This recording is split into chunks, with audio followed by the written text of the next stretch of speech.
Hey, you guys, it's your boy Cam, football friend of mine here, with another team for our all teams hits or misses since 2000 series. Don't forget to like, subscribe to the video. Uh, so we just gonna get started, man. Y'all know the drill. We start off figuring out where they are right now based off of where they've been. So we got the Green Bay Packers today. So the Green Bay Packers is one of the most storied franchises in NFL history. Title Town, USA, as they call it. Um, there's a bunch of great players that they've drafted over the years. I mean, Paul Hornung being one of them. I mean, you talk about a guy that not only won the Heisman Trophy but also was the first overall pick and an NFL champion 4 times over. So MVP, like, come on, man, he's one of the best players ever, right? And you got James Lofton, one of the greatest receivers ever, that really doesn't get talked about enough. I mean, he did some good stuff, man. You know, Bubba Franks. I mean, come on, man. Clay Matthews, Jordan Love, obviously, Aaron Rodgers. Um, some of y'all might say, oh, man, Brett Favre, but nah, Brett Favre was acquired outside of the draft. So that doesn't count. Sterling Sharp's another one. I meant to mention Tony Mandarin, man. So he wasn't necessarily, he wasn't good with the, he wasn't good with the Packers per se. He was kind of bad, but but he turned out to be pretty good with the Colts though. He turned out to be pretty good with the Colts. You know, and even though he didn't play that long, then he took some time off to really get himself together. He turned out to be all right, especially on the Colts in his last year. That's when Peyton Manning came there, and he was good, man. So he turned out to be a bust, but he also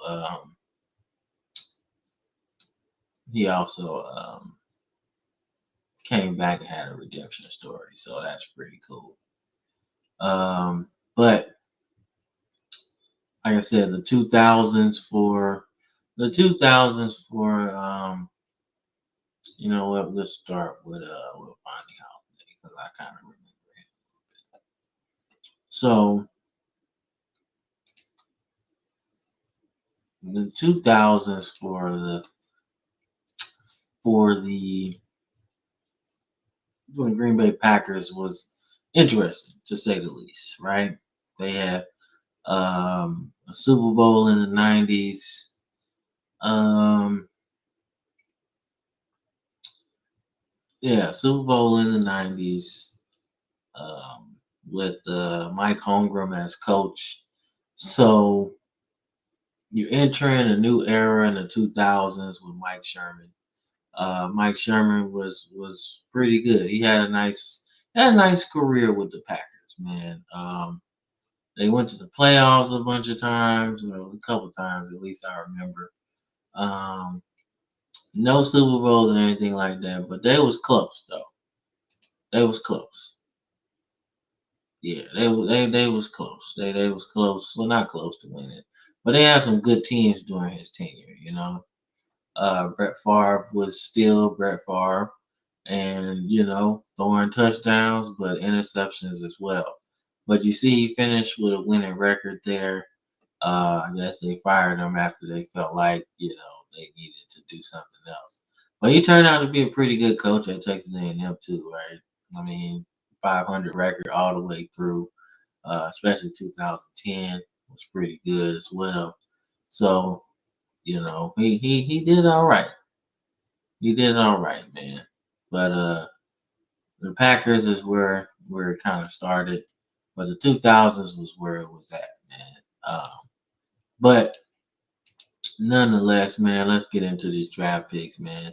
So 2000, they take Bubba Franks from the U.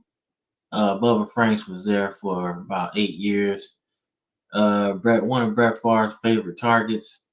Um, they, I would say that it's kind of tough to say if this is a hit or a miss, because to say that you got to understand what kind of team they had.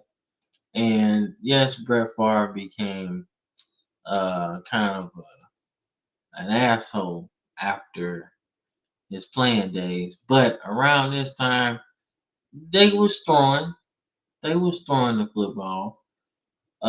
So Bubba Franks kind of did what he needed to do, right?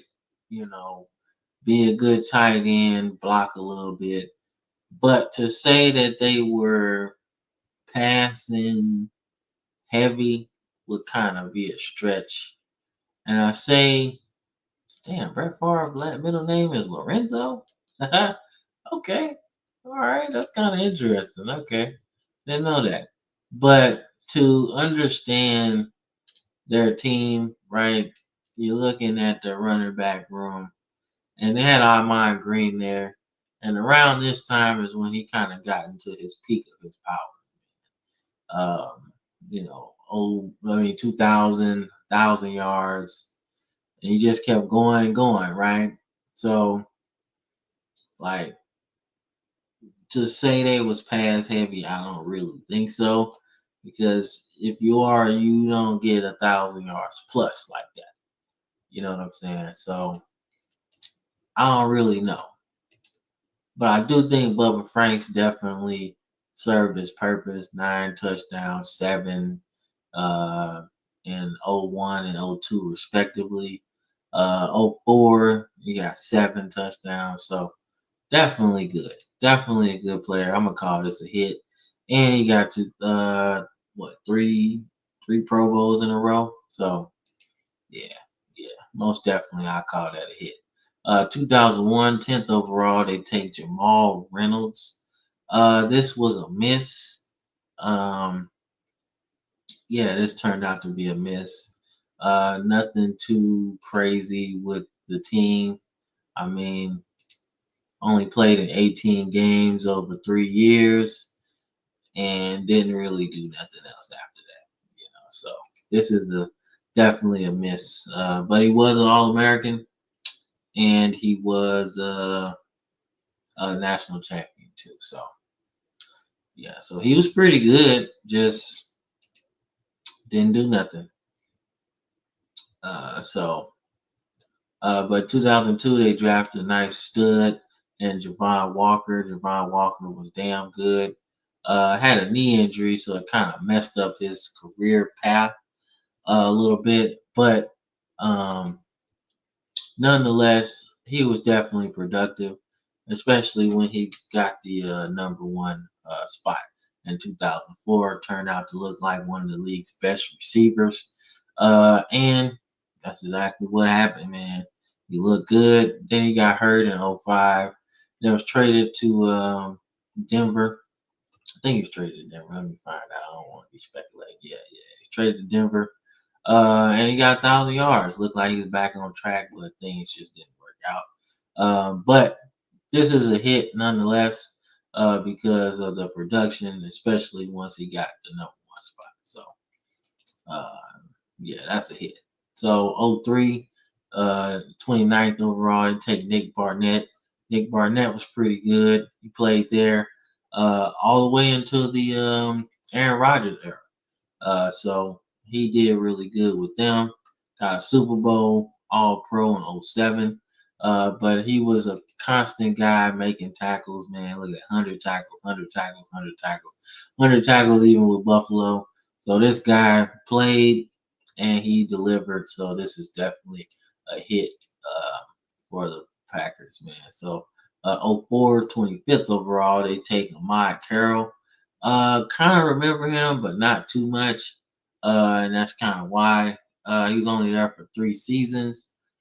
Uh, yeah, he was only there for 3 seasons, and he had a really nice measurables. If you think about it, 4.3 speed, 41 inch vertical, right? But you know, like just because you're fast and athletic doesn't mean that you can really cover anybody. And he was out of the league, in a little bit of time, right? But nonetheless, he played a little bit and then didn't play that much after that, but made some tackles. So I want to say he might have been a slot corner, which kind of changes things in my eyes. But for the Packers, it definitely wasn't a hit in my opinion. So a miss there. 2005, they end up drafting Aaron Rodgers, 24th overall. If you were watching football back then, you know that there was a little controversy at the top of the draft. Um, um, Going into it, I think everybody kind of figured that Aaron Rodgers was probably going first overall, um, because the league was still kind of running back heavy, as you can see, with 3 of the first 5 picks being running backs. Everybody wanted that bell cow, right? But truthfully, the Miami Dolphins really needed a quarterback around this time. And Cleveland probably could have used one. Chicago probably could have used one. Um, then after that, it gets a little hairy.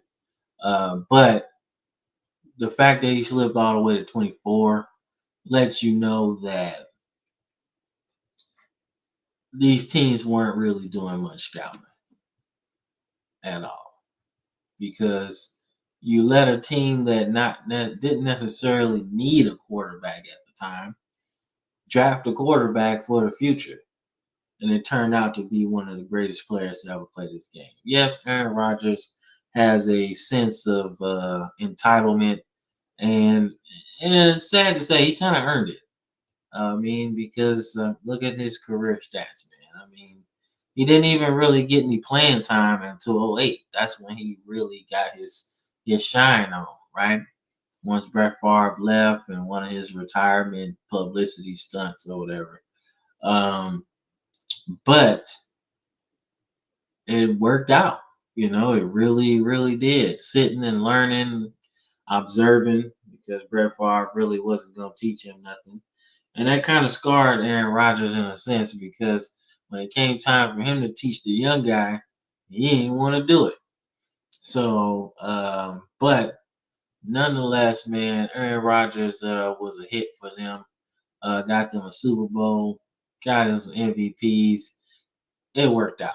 It worked out. They didn't need him at the time because they still had Brett Favre, but he waited his turn and it worked out, man. So for the Packers, that's a slam dunk. So in '06, they end up drafting AJ Hawk out of Ohio State, part of that 2006 class, man. They had a whole bunch of good players in there, some of the best college players ever. But AJ Hawk was there for like 9 years, and he's one of the best, man. AJ Hawk was one of the best linebackers in the game, man. 100 tackles a couple times.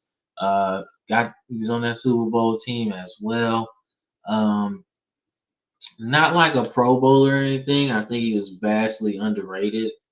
But for the Packers, this was a definite hit, man. So '07, they end up taking Justin Harrell. Justin Harrell was only there for about 4 seasons. He did pick up a Super Bowl win, but he only managed to get 20, 28 total tackles, man. And that was it. He was out of the league after 2010. So this turns out to be a miss, in my opinion, just because he didn't play that much. But the Packers had a pretty good defense that they were building around this time, and he just wasn't a part of it. So '08, they have no pick. And then 2009, man, they start building up towards that Super Bowl team. And as I mentioned, BJ Raji was a part of that. And BJ Raji was there for about 7 seasons, and he was pretty good as a defensive tackle. Man, got a Pro Bowl, ninth overall pick. He was a run stuffer for the most part. So sacks really don't really matter to me. But he did his job. He did his job and did it well, man. So I'm gonna call this a hit because without him in the middle, they probably don't win against Pittsburgh um, in that Super Bowl, man. But '09 they had 2 first round picks, and Clay Matthews was that next pick. And Clay Matthews comes from a great family of an underrated family of yeah, yeah, underrated family of NFL players. Obviously, Bruce Matthews and I forgot who it is. Is it Clay Matthews Jr.? Yeah. So yeah. So that family's pretty good. Clay Matthews was one of the best. He's like shit. He made a lot of tackles, bro. That was his thing, man. He was out there playing sideline to sideline, man. And he got some sacks too, man. So he was out there doing this thug thizzle, man. And he was good. He was good. But they wouldn't have won that Super Bowl without Clay Matthews. So Clay Matthews is a Pro Bowler. He's an All Pro. He's a Super Bowl champion. This was a hit, a very good hit, man, and especially because he was drafted later. That value is crazy. Yeah, that value is crazy, crazy, crazy. But nonetheless, they end up drafting Brian Bulaga from Iowa, and he turned out to be a mainstay as well. Mad production, started almost all the games that he played, and yeah, he was good. He was good, so he stayed there a long time. So in 2011, I want to say this after the Super Bowl season, um, they drafted Derek Sherrod. This didn't really work out. Obviously, you win a Super Bowl, so you get the last part of the first round. But he didn't really do anything, didn't really crack the lineup at all. So it just didn't work out, man. But he got drafted, so that's what counts sometimes, man. 2012, they draft Nick Perry from what is that USC, and Nick Perry was there for about what's that 7 seasons, and had some productive years, man. So I'm gonna call this a hit. 2016 was obviously his best season in terms of sacks, 11, then 7. So yeah, productive player. Not like star level that you would be hoping that all your first rounders become, but definitely good value for the 28th overall pick in 2012, man. So then they go Dante Jones, 26th overall in 2013. He was with the Packers for 4 seasons, and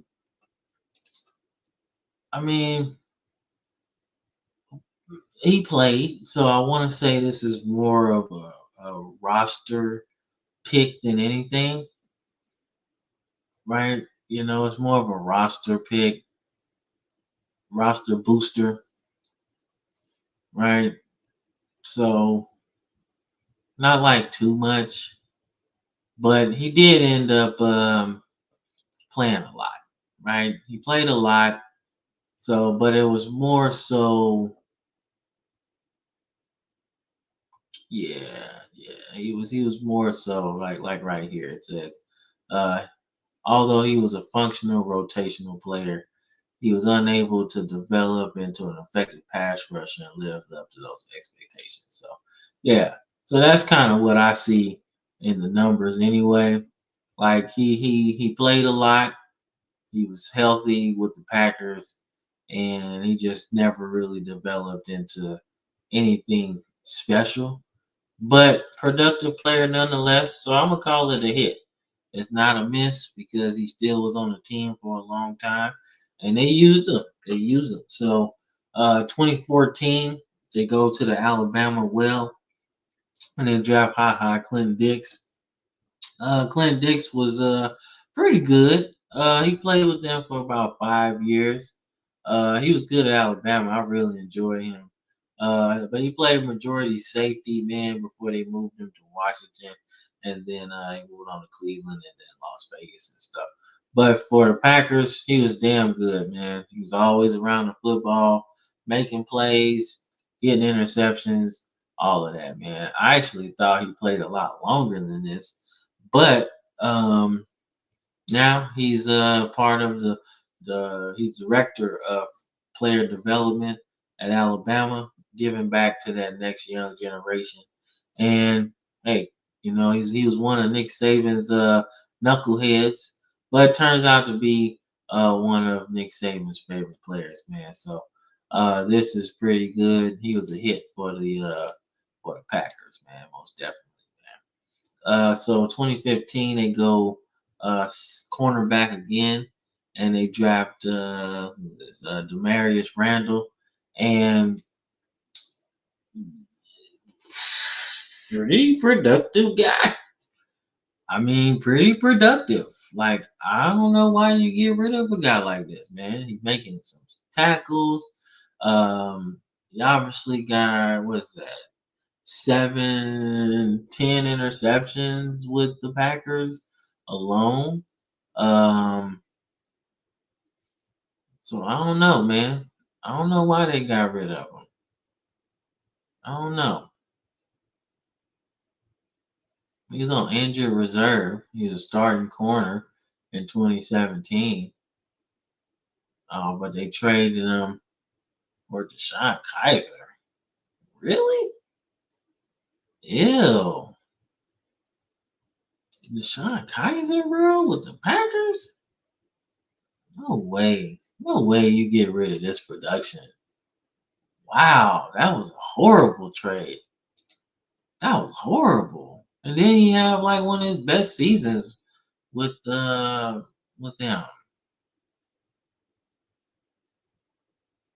That's crazy, bro. Wow. But Demarius Randall ended up playing defensive back, so that's a hit for them. But a miss for the Packers. I don't know what they were thinking.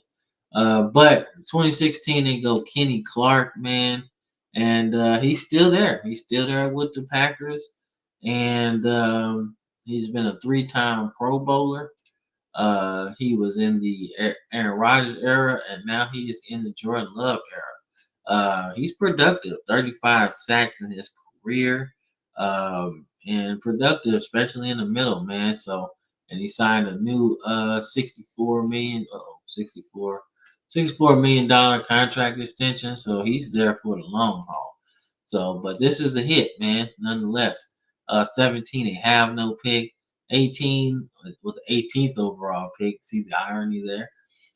They end up picking Jair Alexander, and Jair is still there. He's an All Pro a couple years and a Pro Bowler a couple years. 5 interceptions in 22, probably his best season. But nonetheless, he's been a productive corner, man. Last few years, I want to say it's been some injuries concerns, man.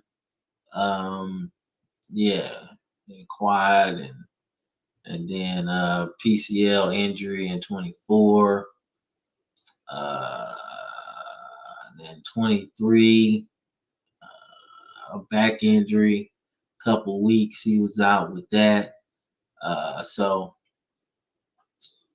yeah, man. So yeah, some injuries lately. So we're trying. I guess if you're a Packers fan, you want to see him become a little bit more available for you. But 2019, they go defensive end, Rashawn Gary. One of the best players in high school, man. He had a really, really good high school career. Really productive. He was one of the top players in the country, if not the top player in the country. Yep. So he's pretty damn good. He chose to go to Michigan, but he had like hell offers from everywhere. But he's still with the team, and he's been pretty good. Pro Bowler last year, signed a nice deal. I want to say one of those years, yeah, he tore his ACL in 22, but came back strong and made the Pro Bowl, man. So he's been productive. 39 sacks in his career. So they found themselves a pretty good player, man. And then they drafted Darnell Savage in that same year, but he's no longer with the Packers. He's with the Jaguars right now. So productive career with the Packers, including 9 interceptions. So we'll see how he does. We'll see how he does, man. We'll see how he does, man. I um, kind of want to see how he did last season because I don't think they put his numbers on there. Yeah, man. He's been a good tackler. 300 tackles, man, for a defensive back. That's pretty good. Yeah, I kind of want to see what he did last season. So about 51 tackles altogether. Let's see if he got any interceptions. So he got one. So yeah, he did pretty good, man. So I'm gonna call this a hit for the Packers, man. I got rid of him a little too early, if you ask me. Let's see what they do when they got rid of him. What they do? Oh, so he just signed with the Jaguars. So he they was watching and they gave him 21 million. So hey, that's a pretty good deal if you ask me. So 2020, they draft a future quarterback, which is Jordan Love out of Utah State, man. Jordan Love, obviously, he was going to be backing up Aaron Rodgers. I think he knew that. So Aaron Rodgers was still Aaron Rodgers, man. He won MVP, and then he was good. They made it to the playoffs again, lost to the Niners in a close loss. Um, and then, yeah, this was the last season for Aaron Rodgers in 22.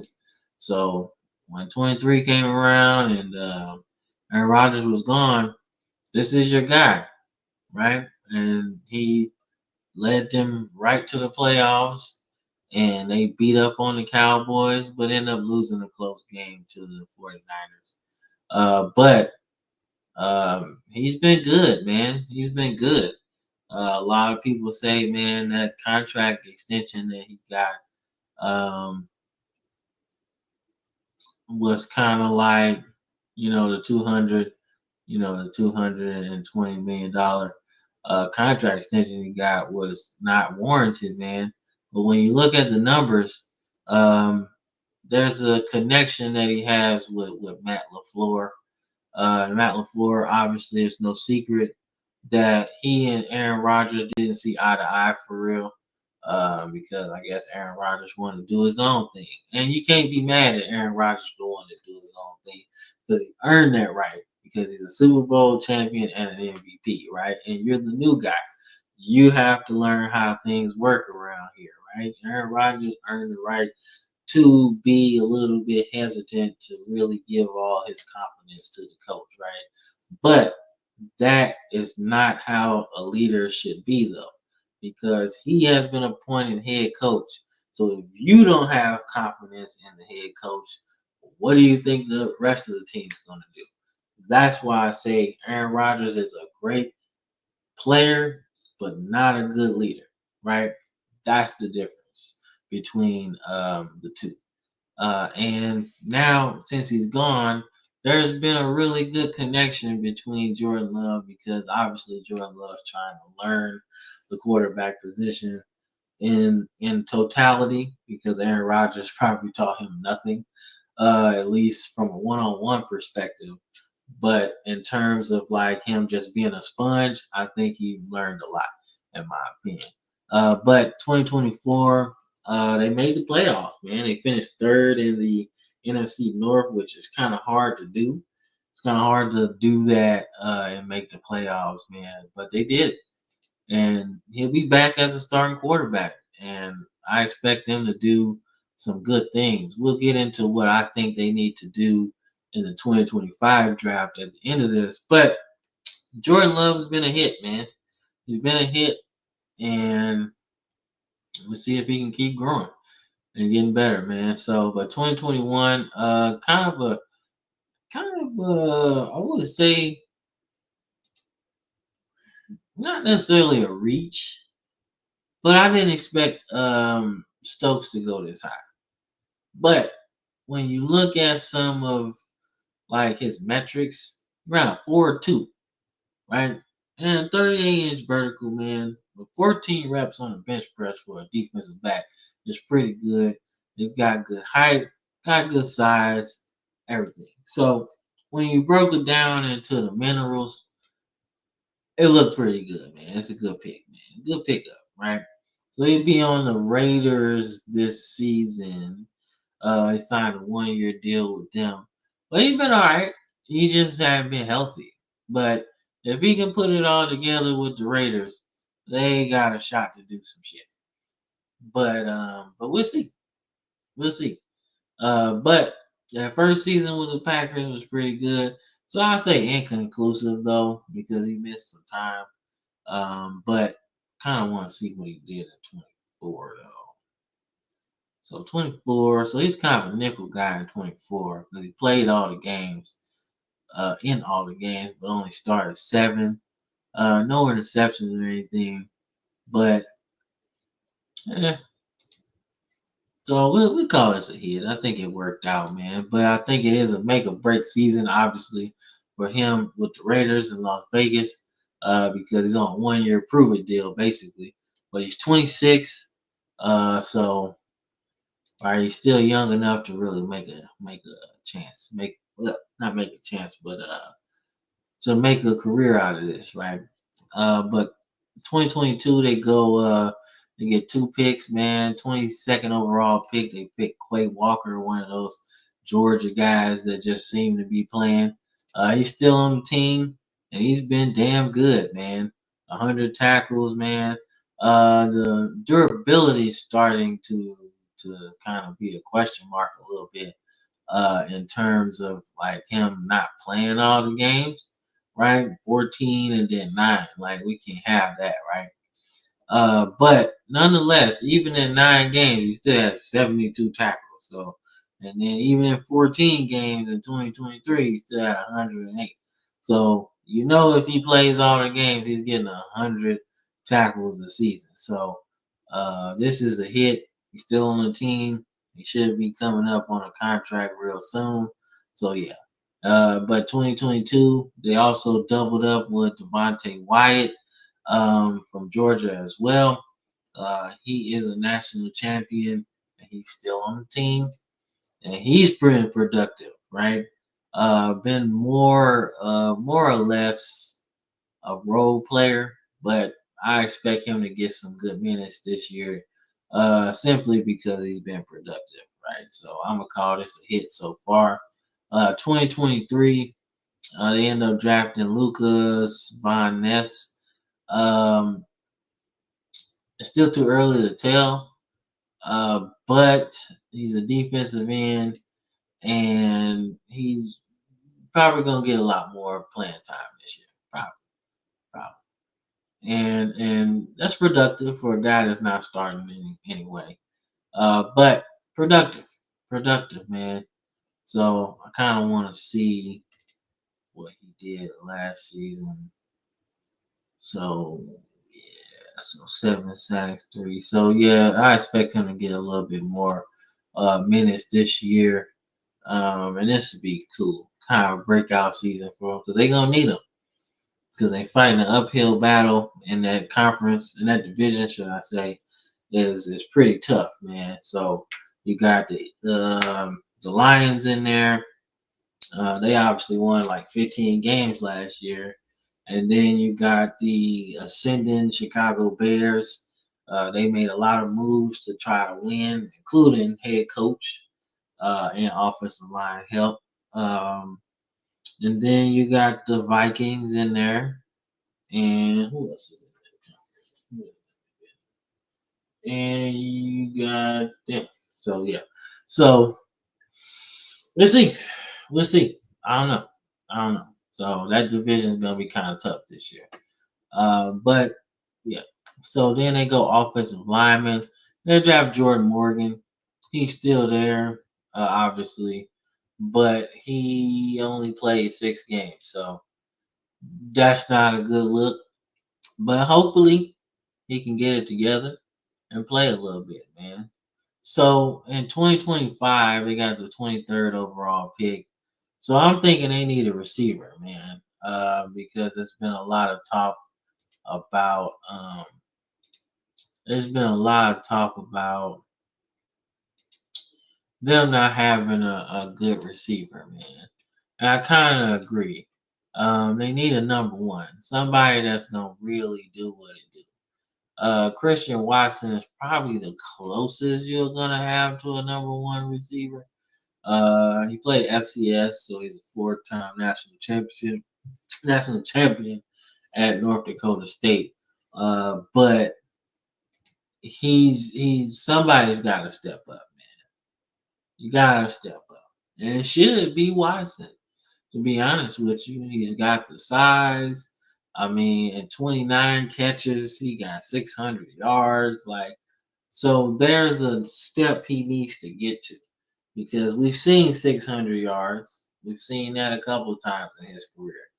But for him to get out and for him to be that number one, he's got to take another step, man. He's going to be coming off of a pretty late ACL tear in week 18. So um, by the time training camp starts, he'll just be back, maybe. So he might not be fully back until the middle of the season, maybe next year. So we'll see. I don't know, but they do need him to be the next guy. He's got great size, man. 6'4", 280 pounds. Like that's a good start, but he's coming off of an injury. And then they got Romeo Dobbs. He's 6'2", 200 pounds. He's a fourth round draft pick. And he was productive, but they still like these numbers aren't number one material, right? You need something else. I want to say, I'm trying to think who else was on their team was the number one guy, bro. So last season, it seemed like the number one guy was was Jaden Reed. He got 800 yards last year, and he was a second round draft pick. So um, they got good receivers. Just somebody needs to step up. Somebody needs to step up and be like, okay, I'm the guy. That's what they really need. That's what they really need. They need somebody to step up. So I guess I take that back. Maybe they don't need a receiver, but that would help. If you like somebody, why not take them? You know. But the best player available is a defensive end. You can add that to your defense somehow, which would be really cool. So that's what I think. But I like to say they drafted pretty well since 2000. Like everybody has hit. Everybody. Everybody has either hit or been productive. About 80%, 85%. So, but that's your Packers hits or misses. I think they did pretty damn good. Um, and You shouldn't be disappointed if you're a Packers fan. I think you should have way more than one Super Bowl, especially under Aaron Rodgers. There were some good teams that he played on, man. But it's been fun, man. It's been fun. Packers was a good exercise, man. So I think the next team might be Houston. It might be Houston. Let me check and see. Let me check and see, y'all. Um, oh, that's not it. Let me see. Yeah, so the next team is Houston Texans. So that should be a real fun exercise as we talk about the curious case of David Carr. But Packers was a good exercise, man. So y'all get in that comment box and let me know how y'all feel about the Packers picks and their team. And if you're a Packers fan, get in that comment box and let me know how you feel about the Packers going into 2025, man. How you feel about it?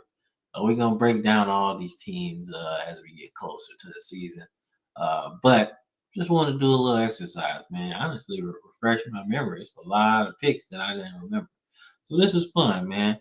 Like I said, don't forget to like and subscribe. All of our socials are at the bottom right here. Follow us everywhere. We're working on it, getting on more places, more platforms for y'all to consume our content. So I'll catch y'all later on the next video, which will be featuring the Houston Texans. All right, I'm Cam, football frame of mind, and I will catch y'all on the next one. Peace.